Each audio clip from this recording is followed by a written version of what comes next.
بینەرانی ئازیز و خۆشەویستی تەلەڤیزیۆنی کۆمەڵا، ئەم کاتە و هەموو کاتێکی ژیانتان شاد. خۆشحاڵین کە سەر لە نوێ لەگەڵ ئێوەی ئازیز لە ئەڵقەیەکی نوێی بەرنامەی ژیان و خەباتی یارانەوە بە یەک شاد دەبینەوە. بەڕێزان، میوانی ئەم ئەڵقەی بەرنامەکەمان زۆر بەڕێز هاوڕێ فاڕوق ڕەسووڵی ناسراو بە فەرهاد پاوە، هەڵسوراوی سیاسی و پێشمەرگەی دێرینی کۆمەڵەیە. بەو هیوایی کە تا کۆتایی هاوڕێمان بن فەرمونون بۆ بیستن و بینینی ئەم بەرنمەیە. هاڕۆ فەرهادیان بەخێر بێیت، زۆر سپاس لەوەی کە داوەتی ئەمەتان بۆ ئەم بەرنمەیە قبول کردووە. سپاسی ئێوەکەم، هیوادارم بەرنامەیەکی باش و سەرکەوتومان بێت. بەو هیوایە زۆر باشە بۆی کە بەڕەواڵی بەرنمەکەمان قبل لەزەوەی کە بچینە ناو پرسیارەکانەوە حەزەکەم کاک فەرهاد کەمێک بیۆگرافی سەرەتای ژیانی خۆی باس بکە، بەڵام یەکەم پرسیارم بە ئەوە بێت بۆ فەرهاد پاوە کاتێکە ناوی سجلیت فاڕوق ڕەسووڵیە پێم خۆشە ئەوە باس بکەیت. بەدا شتێک ڕێز و احترام بۆ بینەران و بیسەرانی تەلەڤیزیۆنی کۆمەڵا و هیوای سەرکەوتن بۆ ئێوە و هاوکارانتان بۆ بەرنامەی ژیان و خەباتی یاران، و هەروەها سپاس دەکەم بۆ دەرفەتە بۆ من تا ڕەفتان کە لەم چاوپێکەوتنە بەیەکتر دێن. کاکەرمگیان ئەوەیە کە ڕەسم بوو بە خاتر تەشکیلاتی مەخفی ناوەکانشی عوەز بکرایە یا ناوەکانیش انتخابی بووکەوە. من بە خاترەوە کە کوڕێک پێشمەرگەی کۆمەڵە بوو بەنەوە فەرهادی لەهۆنی شەهید بوو، حەزم کرد ناوی ئەو بگرمەوە. وەختێکیش هاتم بۆ ناو تەشکیلات، وەختی خۆم معرفی کرد لە مامۆخا بووم گەیم بە پێشمەرگە، یەکێ لە ڕەفاقان پرسی ناوت چییە؟ وتم فەرهاد. وتی خەڵکی کوێت؟ وتم پاوە. فەرهادمان زۆرە لەمەوەدا لە تۆ بان کرد فەرهاد پاوە. ئاوا دەیجا کورتەیەک لە ژیانی خۆت لە سەرەتای لەدایک بوونت هەتا بەر لەوەی کە تێکەڵ بە مەسایلی سیاسی بی. بەڵێ من یارە ئێوە معرفیتان کرد، فاڕوق ڕەسووڵی ناسرا بە فەرهاد پاوە. ساڵی 1341 بە بنەماڵەیەکی متەوەسط بژیوی ژیانی شاوەرزی و دامداری بوو لەدایک بوو. مەدرسەیەکم هەر لە دەبستان و ڕاهنمایی دەبیرستانەوە لە شاری پاوە تەواو کرد، و هەرچەند دەبیرستان لە نزیک گرتنی دیپلۆم بووین کە ڕژیانە ناو دەبیرستان و نایانێشت ئاخرین امتحانەکان بدەین کە دەستگیر کراین من و 17 نەفەر تر کە چەند ڕۆژێ لە پاوە بوون و دوایەوە بەرەو کرماشان و زیندانی جەلابات ڕەوانە کراین. باسی جیرانت کرد لەو سەردەمەدا، دیارە ئەو کات بەر لە ڕاپەڕینە ئەگەر هەڵە نەبم، دەکرێت هۆکاری ئەو دەستگیرکرانە باس بکەیت. دیارە من لە ساڵی 1356 لە زمانی تەزاوەراتەکان تازە دەستی پێکردو لە ئێرانە مەسایلی سیاسی ئاشنا بووم. ئەم مەسەلەی دەستگیرکردنیچە دەرواقع وەختێک بوو ئەواخری ساڵی 1360 کە جمهوری ئیسلامی متاسفانە زۆربەی تەشکیلاتی ئەحزابی سیاسیان زەربە لێدا بوو. ئێمەش لە ئەواخری ساڵی 60 بوو کە تشکیلاتێک دەرواقع خۆم مفتەکری بووم، دروستم کردو کە زۆر کەسی تیا بوو، لە شریکی تیا بوو، لە مجاهدین تیا بوو، لە دموکراتی تیا بوو، لە کۆمەڵی تیا بوو. ئەو سەردەمە کە ئێمە فعالیەتمانەکە دەرواقع 58 و 59 دەستمان پێ کرد، تشکیلاتەکان زۆر عەلەنی نەبوون، یعنی کۆمەڵە ئەو وەختە وەک جەمعیەت حزوری بوو، دوایی بنەوە کۆمەڵەوە بوو. کەەوە تشکیلاتە من دروستم کردو ئەو جوانە شۆڕش گێڕانی ئەو وەختە هەمکاریانە کرد. ئەوە بوو کە بەرحاڵ لەو چوونەوە دیارم بارزەکەش مەعەلەنی بوو، ئینی نەبوو کە بێژی مەخفی دەرواقع سیاست و سەرکار متصل بوو. جا من لە بابەت ئەو تەشکیلاتەوە حتمما پرسیار لێ یەکەم ئەگەر یادەوەریت هەیە لە سەردەمی ڕاپەڕین حاڵ و هەوای ئەو کاتەی ڕاپەڕین چل لە بیرەوە دەور و نەخشی خۆت و ئەمسالی خۆت چ بوو لەو ڕاپەڕینەدا؟ دیارە مەبەستان ڕاپەڕینی ڕژیمی شاد. بەڵێ من ساڵی ئاخری ڕاهنمایی بووم دەواقع 15 ساڵم بوو بە دلیلی ئەوەی کە یەکتری معلمی تەبعیدی دەواقع ئەکترینیان چەپ بوون ڕەوانەی خولتەناتیان نەکردن و پاوەی مستەسنە نەبوو لەو شوێنە هەر بەو خاترە لە ڕاپەڕینە زۆر زوو مەحەسەڵ واردی ئەو تەزاورات و ڕاپەیماوی و جۆرەشتانە بوو. ئەتانم بە جواد بێژم لە ساڵی 57 ئەوایری 57 بوو کە لە چەند شوێن لە تەبریز و لە سارانە پێمەوە تەزارات کرا بوو پاوە بوو بە سۆمین شوێنی هەفتانەوە ئەوی بە دەلیلەوە کە ساواک تەرحێکی ڕژاندوو بۆ ئەوە کە خەڵکێکی زۆر لە مەسەلەی اختلافی جیاک و گۆران استفادەی کردو بێت لەناو پاوە هۆرامانە تا بگەڕێت و جاوی شافە متاسفانە من بیرەوەریەکی تاڵم هەست لەو ڕۆژانە خەڵکێکی بێگونا لەولاوەچە لەناو شاری پاوە قوربانی بوون ئەویش بەخاتر کۆتایی ساواک و دەموندەزگاکانی بوو ئەوەڵین ڕاپەڕین لە ناو شاری پاوە ئەو حەملەیە تا لە عەجاب مەشهورە بە پاوەکراوە مەردمیکی لەبێن چوو و ئەوە بووە بەعازەوە کە پاوەتر تا ئاخرین ڕۆژ هەر لە مەیانە بێت و هەتا خەلعەتوڵای شارەبانی و ژادامەدی و چەند شتانێکی تر بە شوێنی خۆیان هات و پێوە بوودا بەهمان تر ڕووقا و پێکاری. باسی تەشکیلاتێکت کرد کە بۆ خۆت مبتەکری بووی بەڵام بەر لەوە پێم خۆشە باگراوەندی سیاسی خۆت بزانم بەر لەوەی کە ئیقدام بە تەشکیلی ئەو تەشکیلاتەیە پێکێنان و ڕێخستنی بکەیت کەی لەگەڵ مەسایلی سیاسی ڕاستە و خۆ ئاشنا بووی و باگراوەندی سیاسی چ بوو تەمایلی سیاسی چ خەت و مەشێک بوو لە واقعدا؟ دیارە بە دلیلی ئەوە کە شرایەتی کوردستانات و شرایەتی خودی پاوە هۆراماناتی شرایەتێک بوو کە فەقر و بەدبەختی و نابەرابەریەکی زۆری تیا بوو چ لە حازی خەدەماتی اجتماعی و چ لە حازی هەتا فەرەنگی و جۆشتانەوە دیارەمە عەمدەن ڕژیمی شا ئەو کاریە کرد و ئەو شوێنانیاوە قەب نگەه داشتە قەرارەدا دەواقع احتیاجی بەوە نەبوو کە ئینسان بڕێ کتێب بخوێنێتەوە یا شتێک بێت تا فێری سیاست بێت و یا فێری مبارزای تەبەقاتی بێت و چون کوردیچ لێنە سەمێکی مزاعەفی بەسەر بوو وەک کورد بوون وەک سەمی ملی زووتر ئاشنا بوو بە نابەرابەری و نەعەداڵەتیەکە لە جامعە بوو. من بۆ خۆم هەر لەو وەختا متەوەجێ ئەوە بووم کە جامعە چەنێ نابەرابەرەوە چێ تەبەقات تەبەقاتی فرەد چەنێ فەقرها لە خوارەوە و بەرعەکسەکە ئەوانە کە دەوروبەری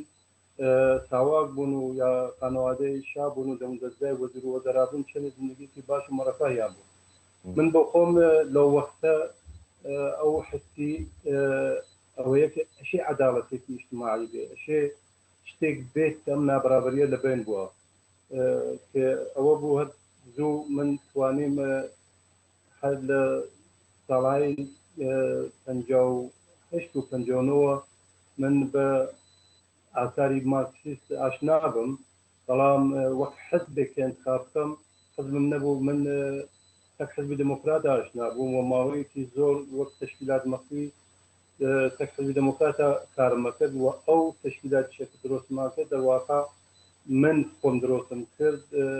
ارتباطێکی تەک تشکیلاتی هیچ تشکیلاتێکان نەبوو تا تەک حزب دموکراتیان نەبوو بەڵام من بۆ خۆم وەک فعالی حزبی دموکرات ئەنە خۆمە ناسی کە دوایەوە کە دەستگیرکردن و چوونە زیندان من دەرواقع بە دروستی لە زیندانە تەک کۆمەڵا ئاشنا بووم و یادی بەخێت شەید گورگین نەتانم بێژم یەکێ لە معلمهای باشی من بووە بێ ئەزافەی کەسانی تر کە چوونانە قەیدی حەیاتە ناتانم ناویان بووم ئەوە ئاشنایی من تەک کۆمەڵا دەواقع ئاوا بوو کە سیاسەتی ئاوا زۆر باشە. ئەو تەشکیلاتی کە بەڕێستان دیارە باس کرد کە بە باگراوەندێکی چەپ و یەکسانی خوازەوە تێکەڵ بە مەسایلی سیاسە دەبی ماوەیەک هەر بەم فکریەتەوە هەڵسوراوی حیزبی دموکرات دەبی بەڵام بۆ خۆت ئیقدام بە پێکەنانی تەشکیلاتێک یا کۆمەڵێک ڕێکخراوێک دەکەیت. ئامانجی ئەو ڕێکخراوەکە وەک باز دەکەی تەرچیبێکە لە زۆرێک لە لایەنەکان، یعنی تەفکیک ناکرێن لە یەک. چۆنە ئەم لایەنە جۆرا و جۆرانە لەو تەشکیلاتەی خۆتدا کۆ کردوێتەوە و ئامانجی ئەو تەشکیلاتە و بەرنامەی ئەو تەشکیلاتە یا دوورنمای چ بوو لە ڕوانگەی بەڕێستانەوە؟ دیارە ئینسان لەنەو جامعە وەک تشکیلات عەلەنیەکان نییە، لێنە ئەوەڵ شتێکم مهمە مبارەزە بەرعەدەی ڕژیمێکی دیکتاتۆرە و هەر کەس لێنە هەستی بەوا کرد کە ئەو ڕژیمە چنێ هارە و چۆن ئەشی چی بکری لە مقابلی و بوێتی ئەوەیە کە ئێمەەوە سەردەمە دەستمان کرد بەکار نیرویەکی جوان بووین 16 ساڵ بووین و هیچ کەس هەنووز خەتێکی وای نەگرتو کە بێژێ ئەمە سەدەسەد چریک بوو ئەمە سەدەسەد مجاهدین و یاوە سەدەسەد کۆمەڵە دموکرات بوو بنەوە اعتماد لەناو خۆمانە وەک جوان وەک مەحسوس تێکاتوو لە دانیشتنێکا وتمان ئێمە شەکارە بکەن شەوانە شعار بنووسین ڕاپەیمایەکان سازماندەهی بکەن و حتا کارێ بکەن ئەم مەدرسە دەبیرستان بە کۆنتڕۆڵی خۆمان دەربێرین کە لە فرەش وێنە ئێمە موفق بووین هەتا بۆ ئیشغالکردنی دەبیرستان لە دەفی لە 12 ساعاتێک ئەویکە موفق بووین و ئەنجامماندا ئەو اعتمادیە و ئەو زەدە ڕەژیم بوونە ئەقڵیترین چت بوو ئەگەرنە یەکێ وەک شەهید دارا لەناو کۆمەڵا بنەوە منسوفاوە لە نەوسودا شەهید بوو ئەوە عەلەنەن ئێعلامیە کرد بە من هەواداری چریکەکانم کە دوای ئەوە لە زیندانە ئێمە دیارە زیندان دوای دەچینە سەرەکەین بڕێکمان 2 ساڵ زیندانمان کە دەبێت بڕێک ساڵێک تێدارا وەختێک هاتبوو دەرۆ دوێ ساڵێ زیندان وتم دارا پەیامێکم بۆ هەنا وتم دارا تشکیلاتی نەو زیندان لەو چووگە چییە کە بۆ ماوەی خۆت بشارۆ کە سەریعانەوە چوو بۆنەوە کۆمەڵە يعني منظورم وقتا که حتی با وضعیت قوابو او اعتمادیه به کمالا پیدا کردی و برای که با نامجاهدین و فرحب بجدیت ناتانو کترسکن چون زوربای و عزیزانه هنوز هندو منطقه زندگی زۆر ڕاستە. باسی دواتر لەوچوون و جیرانی جەمعێک لە هاوڕەکانت دەکەی هۆکاری جیران و لەوچوونی ئەو تەشەکولەیە و کۆمەڵەتان چ بوو بۆچی لەو چوو و دواتر سەرنجامی دەستگیرکراوەکان چی لێ بەسەرهات؟ دیارەوە تشکیلاتەوەتم ئێمە تعدادێک بوون بە 16 نەفەرێک کە مەسئولی تشکیلاتەکەیشان دەواقع من بووم کە دیارەتەوە شتانی کە منیتە بەیانیەکەم شتانێکە کە لەو چووبە وەختۆی بەڵام بجدیاتەوە بێژنمان ئیشارە ناکەم بە هیچ شتێک خەتەرێک بۆ گیانی زۆربەی عزیزانە ئالان کە زندگی شخصی خۆیان نەکەن کاریان بەسەر سیاسەتە نییە بەڵام ئێمە وەختی دەستگیرکراین چەند ڕۆژێک لە پاوە بووین دوای ئەزیێت و ئازار و شکنجە و لێدان و جۆرەشتانە شتانێک ئەوان لە ئێمەیان نەپەرسیزانویان کە ئێمە ئەلەمەن کردومان و خۆشبەختانە و شتانە کە مهم بوو بە تایبەتی ئێمە زۆر لە هاوڕێکچەکان کارمان نەکرد بە یەکۆکی یەک نەفەریان دۆ نەچوو بۆەوە کە فقط من ئەمزانی بۆ شتە و سەر یەکێ ڕفێقێکی تر هاوڕێیەکی تر پێر بەخاتۆ زەربەی نەخوارد بەڵام ئەوەیە کە لەو چوو بوو شایع بوو گویا یەکێک بەرلەوە گیریاگە و قسەی کرد بۆ فڵانەوەنە بەڵام بۆ من وەختی لێنە ئەرزیابی مەکرم ئەوە یەکێ لە ئێمە ئەزانن و لێمان نەپرسن ئەوە شتانێک کە عەلەمە کردومانە وەک شعار نووسی نازانم وەک ژغاڵی مەدرسە وەک چون شۆڕە ئیسلامی لەناو مەدرسە بوو و ئەو شۆڕە ئیسلامیە مەدامی مێ کۆنتڕۆڵە کرد هەر تەزاورااتێکمان ڕێیەخست ئەوانیان زانی و شتێکی ئاوا نەبوو کە مەسەڵەن بێژین یەکێک لەو چوو یا یەکێک چوو گیرا بوو شکنجە کرا بوو مەسەڵەن بوو بە تەواو بوو یا ئێمە لەوەدا بوو نەشتی وە نەبوو. درست بەڕێزیشتان یەکێک لەو کەسان دەبن کە دەستگیر دەکرێن و ماوەیەک لە زیندان دەبن. ئایا حکم دەخۆی یا ئەگەر دەکرێت باسی شێوەی بەرخورد لەگەڵ زیندانیان لەو سەردەمەدا بێرە لەلایەن دەسەڵاتی ڕژیمی شاوە بووە قەتعاً؟ دیارە ئەرسانم کرد وەختی ئێمە گیران چەند ڕۆژێ لە پاوە بووین دوایەوە ئێمەیان برد بۆ شوێنێک بەناو منتەقە حەفت لە کرماشانە مەشهور بوو. منتەقە حەفت ساواتی قەدیمین بوو پێم وا بوو لە سەر ڕێگای 29 مەرکەزی شار قەراری گرتو لێنە مەرکەزی شکنجە بوو، یعنی هەر کەس بچوایەتە ئێنە ناو حمامی خوێ نەچوە کابل لێدان و نازانم ناوەقتام شکنجایەک لێنە ئێمە لەو سنی خواریش بووین 17 تا 19 ساڵ بووین ئەماندەی شتێکی وحشەتناک لەبەر چاومانە بوو کە نزیک چەند ڕۆژێک ئێمە لێنە بووین چاوپرسێنێکی فریان گەرەکیان و بیکەن و نازانم و ئەو گەرەشتانە کە دیارە لێدانیش لە ئێمە لە سەر پرسیێنی یەکی سعاد و چت بوو کە گەرەکتان بووە فڵان شوێن تەقنەوە پیسا شوێن تەقنەوە شانێکی بێ ئەساس کە گەرەکیان بە حکمێک دادرکەن هەر لێنە فرەمان دەبێن بووە خۆشبەختانە هیچ کەس نەچوە ژێربار هیچێک دوای چەند ڕۆژێک ئێمەیان انتقالدا بە زندانی عەسکەری کە زندانی جەزەلاباد بوو بە ئەو سەردەمیچە جەزەلاباد چەندین بەخشی بوو، بەخشی گشتی بوو، بەخشی نازانم عادی بوو، بەخشی سێنزەی بوو. ئێمەیان بەردە شوێنێک لە ساڵی 1360 بوو کە زندان جێگە نەبوو، یعنی ئۆتاقێکی ئەتانم بێژم 2-3 مەتری نزیک بە 20 نەفەریان تەپان و بە ئینە خەفتن بە نۆبەت بڕێگەشە سەرپاوە بۆیان بڕێگەشە داخنیشتیان بە حاڵەتی خەفتن. دیارە ئەمانە لە شکنجەی کابل لێدان و نازانم ئوچوو ببان بدەن و سیگار خاموشکردن سەختەر بوو کە شتانێک ئێمە لە وەختە دیمان کاکەریم بۆ گەڕانەوە لەوانەیە مناڵێک ببینێت حاڵی خراپێ وە باش نەبێت کە چۆن ئەعدامیان نەکرد محاکمە ئەسەن نەبوو ئەو سەردەما دایان ئەنان ئەو کەسانە بەناو خۆیان ئەیان متهمن بە تیربار ڕەگباریان نەکرد لێیان، یعنی ئەوە نەو جوقەی ئەعدامدانن بۆیان و دوایەوە زۆربەی زندانیەکانیان ئەوە دەبوو تەواشای سەحنەی ئەعدامەکە. لە جەزەلابادا شرایەتی ئەوە وحشەتناک حاکم بوو کە دیارە ئێمە دوای مدەتێک ئەم بند و ئەو بند و ئەم داوەدا وەچون منتەقەکەی ئێمە چۆلە بوو کە سوکار فرە دەخاڵەتی کرد و لەبەر زندانەکانە قەراری گرت و اعتراضیان کرد و نادان فرە کاریان کرد و کە مقدارێک بێ تەئسیر نەبوو لەوە کە بەرحاڵ ئێمە مقدارێک بپارێزین لە شتەکە. بەڵام محاکمەکان محاکمەیەکی حاکم شەڕی ئێمە ناوی ئافشار بوو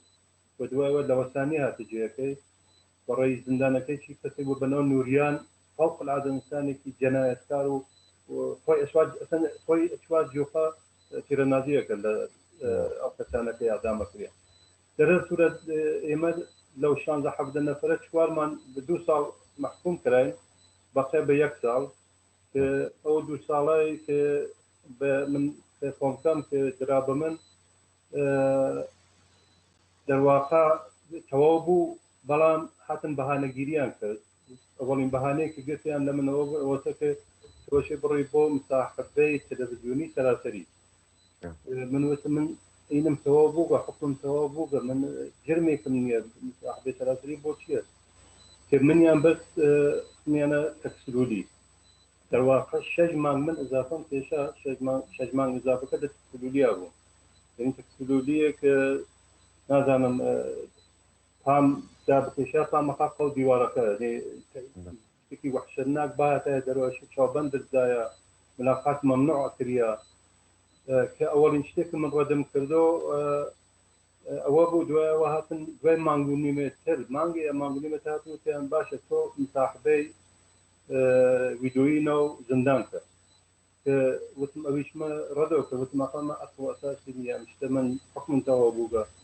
و هەمزەمان خانەوادەیشە لە دەرەوە فشاریە هاورد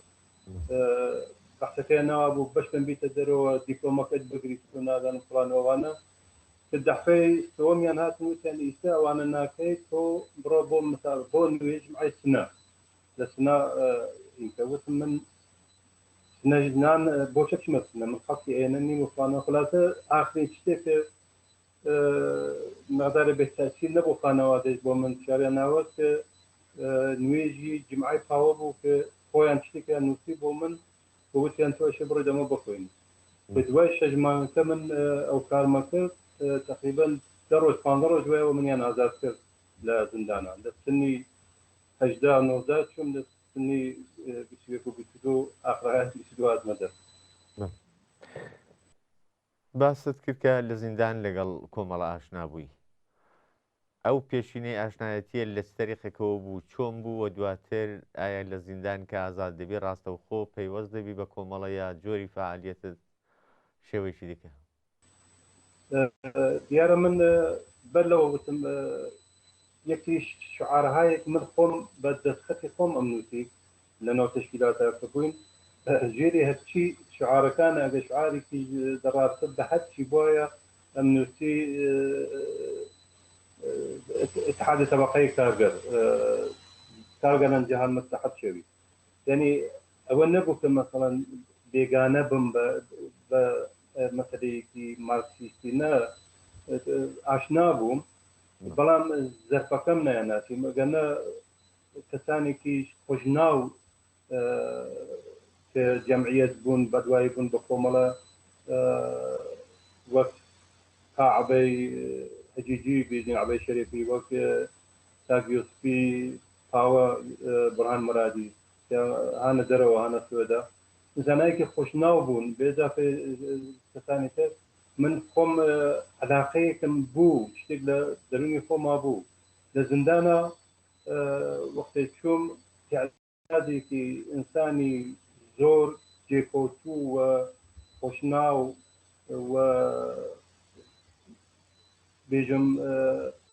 وەک گورگین غوڵام عەلی گورگین مقاوم ئوستورەی مقاومەت لەناو زیندانەکانە من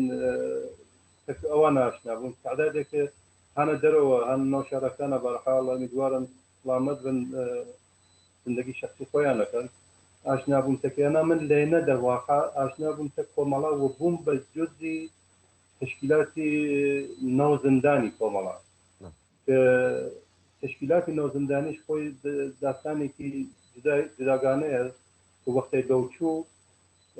سێ چوار نەفەر بوون بە شۆڕەی خودکوشی یعنی گەرەکیان هاتن عەبەتە خۆیان ڕەگی دەستیان لێدا بە دەلیلی ئەوە کە زوو خوێنەکە گریاوە لەبێن نەچوون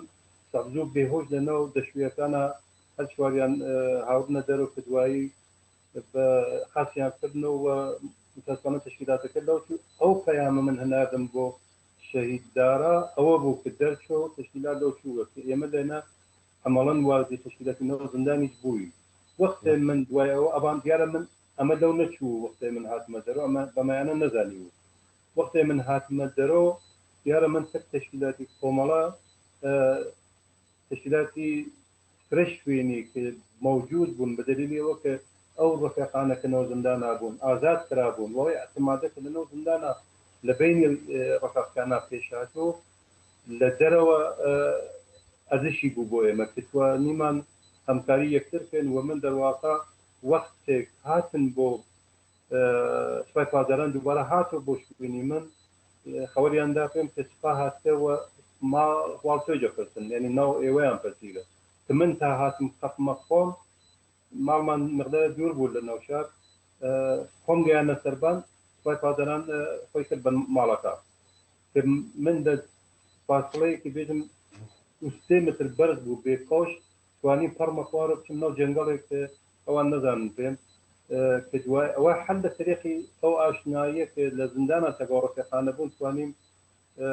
لە پاوە بڕۆمە کرماشان بڕۆمە تاران دوای بچمە مەشە دوای خوچان دەرەگە نزیک بە 4 مانگێک لێنە بووم تا پەیام هەنار بۆ تشکیلات کە من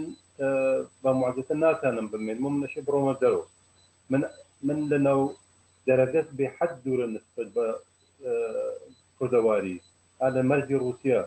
لێنە مەسەڵە من زندانی تەوابم دیگە کە لە زندانە تەواب بوو منی ناناتی دوایی متەوەجیم وتم مانەوە لێرە دەرناخوا و یەواژێواشکە گەڕامەوە هاتمەوە کاران و دوایی هاتمە سنە لە تەریقی تشکیلاتی دووبارە مەخفیەوە لە ناو شاری سنە منیان هەناز بۆ ناو پێشمەرگە کە لە مامۆخا شامکە بە گوردانی شوان بۆ وەڕینبار کاک فەرهاد لە ناو زیندان لەگەڵ کۆمەڵە ئاشنادەی بۆ پەیوەندی تشکیلاتی لێوە دەست پێ دەکات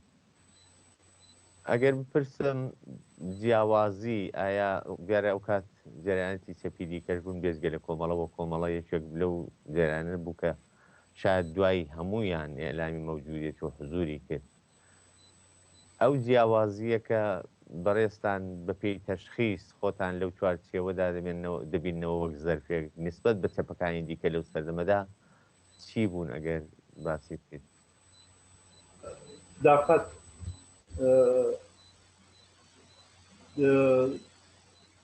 نوعێک ڕفتار و کردارێک کە یەکتە لە دڵۆتە نیشێدە دڵۆ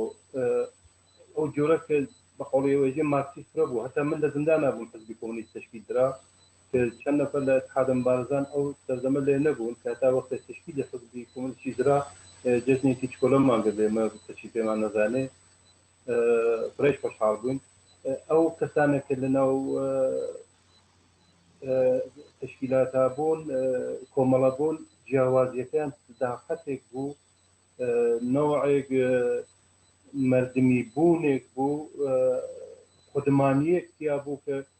ڕەحەت ئینسان ئەهلی تەظاهر نەبوون ئەهلی نوعێک ئێمە چون مقدارێک سەواددارین لەباری مارکسیستی و خواڵکێشانێکی تیا نەبوو من لەو ئەوەڵەو پێژم تازەی ئەشنا بووم ئەو سەداقەت و ئینمە لە وجودی ئەو ڕەفیقانە ئەدی دیارە بەحتایەک فرا کردیا لەو ڕابردە بەحتی کارفوات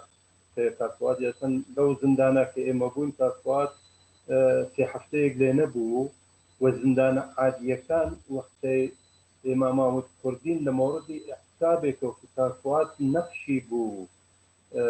لەناو احتسابەکە لەناو زندانی جەڵابادا قسەیان نەکرد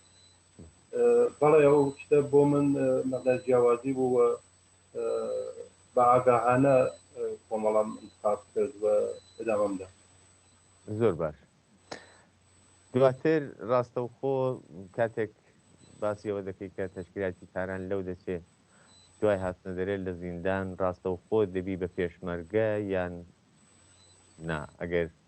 دەبیت بە پێشمەرگە لە شوێ مراجع دەکەی بە پێشمەرگە لە شوێ سازمان دەدرێەوە ئەرکارەکان چۆن من هاتم چون بۆ معلومە ئەوەختە مەقڕمان معلومە بوو شەهلای دانشتوار ئەوەختە مەسئولی تشکیلاتی مەخفی بوو دیارە وەک خۆی حسێن عەجەم کە ئەوی چەند کاری لە تشکیلات مەخفیەوە کرد بەلەوە من تەکا مەحمووی قارەمانی وەختە لە ڕێگا هاتین فراری کرد کە خۆت بشارۆ سەرۆ بشارۆ چەمبەند بووە بووەسە نازانم چی کۆشی گەڕیتەوە دیارە خۆ من حەزمە کرد لە تشکیلاتی دەرونی ناو شارا بمێنمەوە من فرەتر حەزم بە مبارەزەی لەناو خەڵک و بوونم لەناو ئەو خەڵکا فرەتر بۆ باشتر بوو تا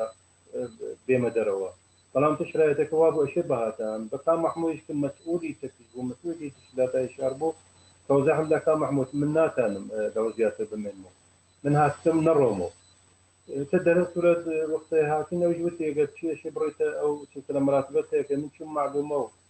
چەند ڕۆژێک لێنە مەخفی بووم و قسەکردن و لەسەر یەکتری گزارشات و ئەو جۆرەشتانە دوای ماوەیەک منیاندا بە معرفی کرد بە ئامۆژگای کۆمەڵە ئەو وەختە ئامۆژگای کۆمەڵە تازە لە معلومات چووە بۆ چنارە من چوم ئامۆژی سیاسی و نظامی خۆم دەواقع لە چنارەی دوایی منیاندا بە لە گۆردانی شاهۆ سازماندەی کرد لە قەدی بێڵەوارە ئەو کات چالاکی پێشمەرگە چی بوون معمولەن پێشمەرگە کاتێک ئامۆژیشیان تەواو دەکرد دەچوونە گوردانەکان پەلەکان دەستەکان سازمان دەدران و ئەرچیان پێدەست پێدراوە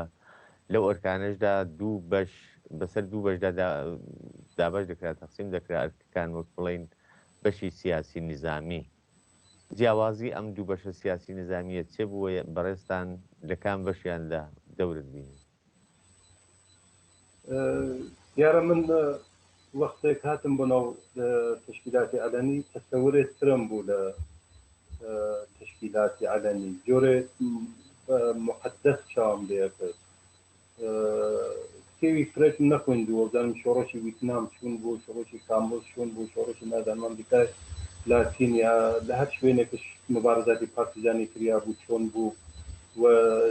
چه گەرایشاتی تیاس و تەورید و باسەوری دەوێت ئەوانمە نەخوێندووە نوعی بەئین هاتووم بۆ نەوە تشکیلات وەختێک وەخت خاترە بیگەڕنمەوە هاتمە مامۆخ یادی بەخێر شەید شەوقی دانیشتو لە ماڵێکە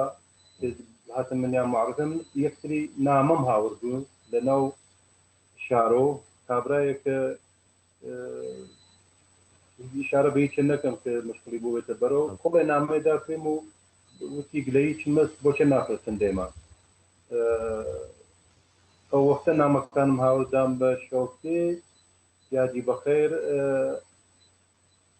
بڕێشتی پرسی لێم منیش هاتم یەکتری گزارشاتی مبارزاتی نەو شارم گەڕاندەوە هەم زەمان بیستیمێکی هات بۆی لە پشت بیستیمەکەەوە قسەیەکە وتی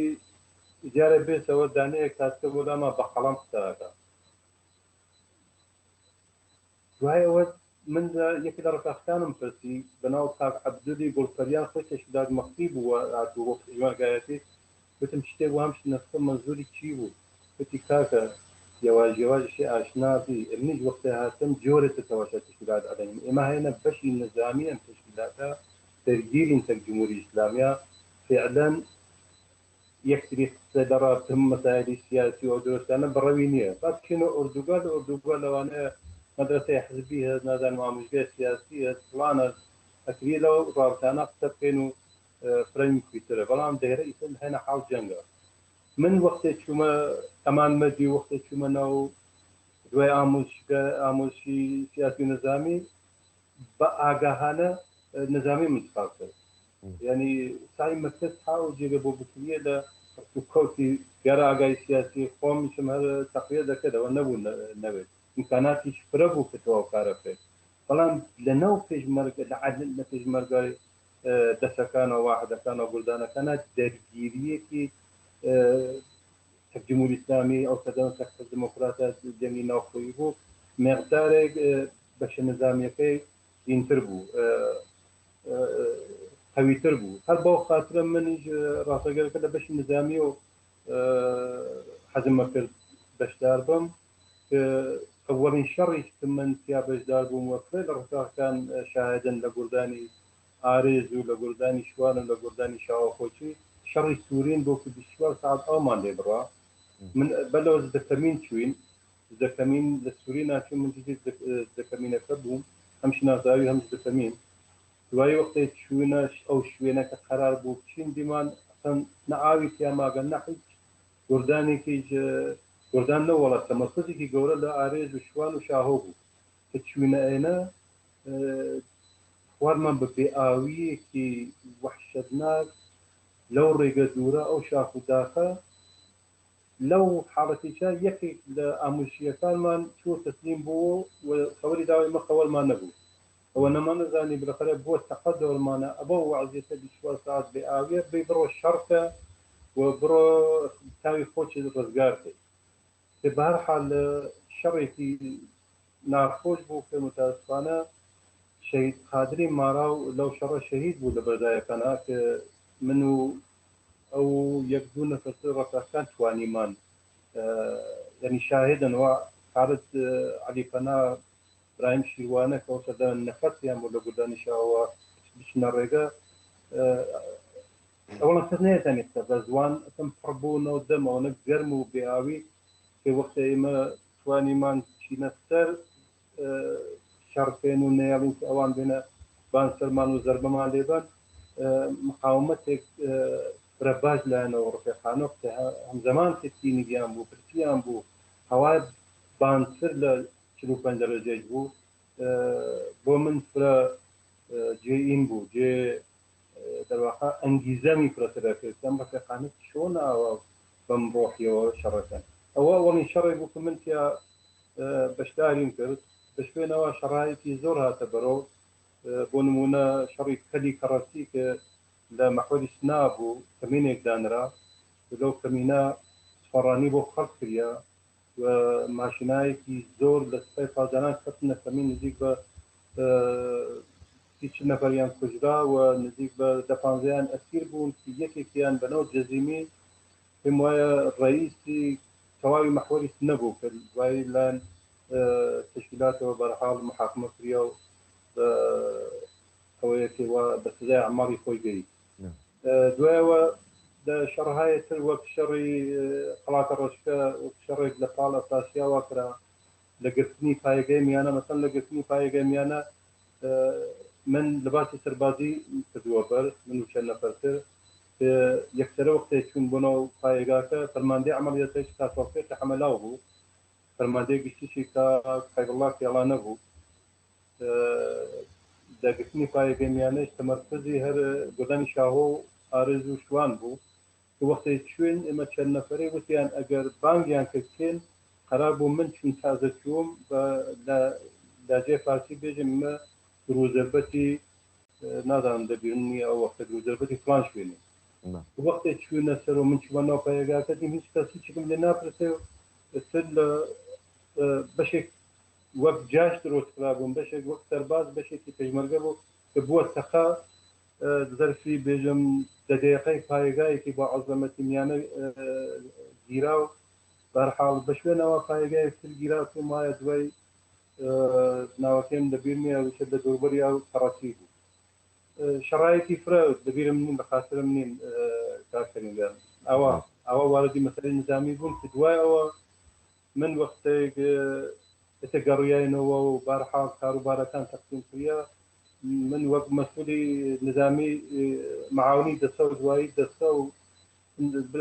بۆ دۆرێکم بۆ واحد ئامادە تقریباً 3 مانگێک 4 مانگێک لە واحد ئامادە تاتادە مەسئولی واحد ئامادە بوو تارب یوسفی کاک عەلی بێژن عەلی ڕەش من معاونی بوو کە کا عەلی وینیتەوە بوو مەعموریەت من چوومە جێگەی کا عەلی وەک معاونی کا تالب کارمە کرد دوایەوە دوای ئەوە تەوابوونی ئەوە ئێمە گەڕاینەوە ماوەیەکی یەکی عەمەلیاتی ئیزاییمان کرد لە مەرزا بە سەر بڕی شوێن وەمداوەدا مدەتێکیش لە سلێمانی دەتەدارەکە سلێمانی کارمە کرد و بە شوێنەوە ساڵی 1970 من هاتم بۆ ئەوروپا سپاس دەکەم دیارە لەم جوابی ئەم پرسیارەمدا وەڵامی چەند پرسیارێکی دیکەشم وەرگرتەوە بۆ ئەو پرسیارانە ئەمەلەن وەلا دەنێم پێم خۆشە تۆ لە بەشی نظامیدا زیاتر چالاکیت بووە حەزەکەم زۆر بە کورتی چۆن گەیشتووینە تقریبا نزیک بە کۆتاییەکانی بەرنامەکەمان پێم خۆشە زۆر بە کورتی باسی جیاوازی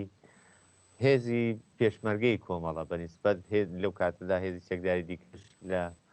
ناوچەکەدا بوون لەوانە حیزب دموکرات بەڕاستی جیاوازی هێزی پێشمەرگە لەگەڵ هێزەکانی دیکە لە چیدا بوو ئەگەر بوو بێت وڵا ئەوەیە کە من تشخیصم داویت و متوجه بووتم دیارە هەر کام لە هێزەکان دموکرات کۆمەڵە هەر کام بۆ خۆیان ئەنگیزە و عینیکی خۆیانیان هەست بۆ خۆیان بەڵام پێشمەرگەی کۆمەڵە ئەو ئەکسرن ئینسانهایەک بوون کە بەرلەوە بێننەوە تشکیلات ئینسانهایەکی زەحمەتکێش بوون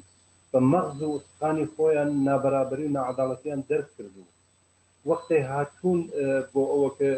ببن بە پێشمەرگەی کۆمەڵە ئەیانزانی ئێتر مەذهەب ئاغا و دەرەبەگایەتی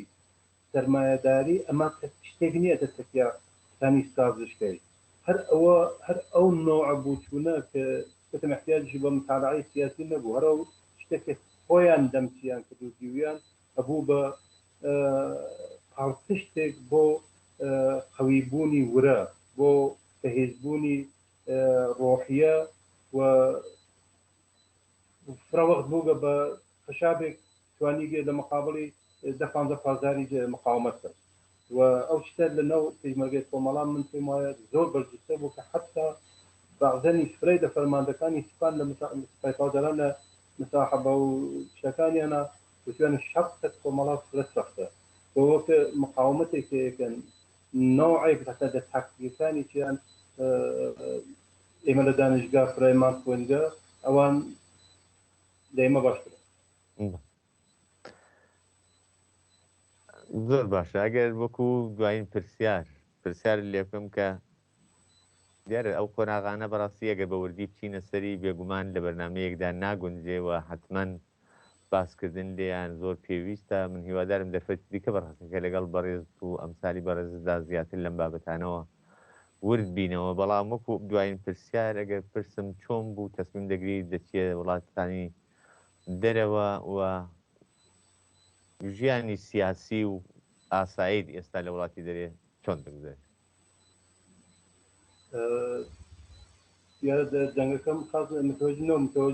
منزۆرتانەوە بوو کە زندگیم لە دەرەوەی وڵات چۆنە بەڵێ پرسیارم کرد ئەسەن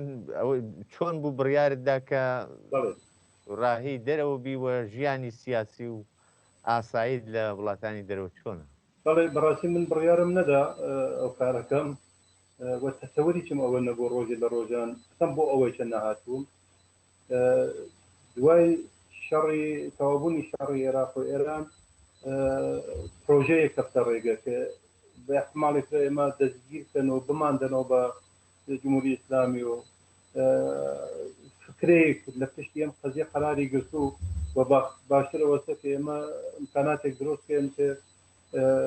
فرەکەس بڕێ بۆ خارج. من بۆ خۆم بەر لەوە هاوڕێ بە یەک زندگیمان نەکرد ناهید نەبەوی مقدار ناڕەحەتی کولیۆشتی بوو دەواقع حاملەیج بوو هەنادیان بۆ دەرەوە هەنادیان بۆ ئاڵمان بۆ معالجە کە تراوە هاتە دەرەوە و مناڵەکەیش بوو ئەوانە دەواقع دوای ساڵێک وتیان تۆش کەنە نەودیست و بڕۆ بۆ دەرەوە کە سوا بوو دەواقع هەرچەند ئینسان بێت لە شەریک زندگی لە مناڵی سەختە بەڵام بەڕاستی شتێک نەبوو کە من بەرنامەم بۆ دانابێتم بۆ خارج ئەسەن لە مەغزیشمان نەبوو. بەڵام وەختی هاتمە خارجی ئەوڵین کارێک کردم دیارە لە مەساری سیاسی نەبڕام هەر ئەو ڕابستەمە بوو کە دوای وەچە مەجبور بووم لێرە بڕۆم بخوێنم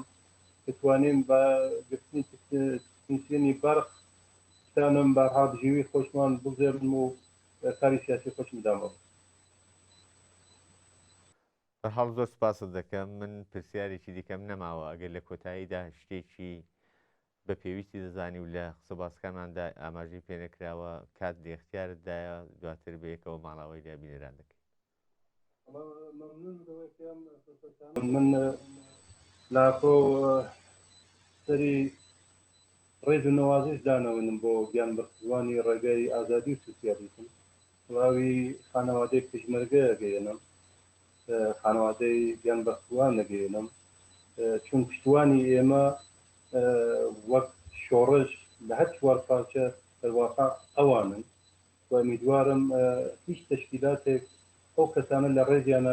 گیانیان بەخشکردە خانەوادەکانیان لەبیر نەکەن و هەمیشە واریان بکەن. مەمنون دووبارە لەوەی کە منتان بەسەر کردەوە. زۆر سپاس بۆ بەڕێزیشتان. بێگومان نەمانتوانی حەقی خۆی بدەین بە بەرنمەکە چون مدەتی بەرنمەکەمان زۆر کەمتر لەوەیەکە قسە باسەکان هەڵدەگرێت. لە هەر سوورەتدا زۆر سپاس بۆ بەشداری داوا لێبوردنەوەی کە ئەگەر ماندووبانی کردبێتی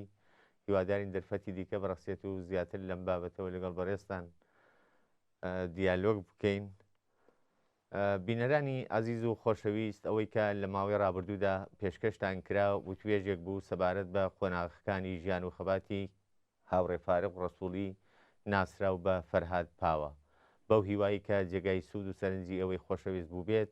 تا بێ گەیشتنەوەی تر هەر شاد بژین.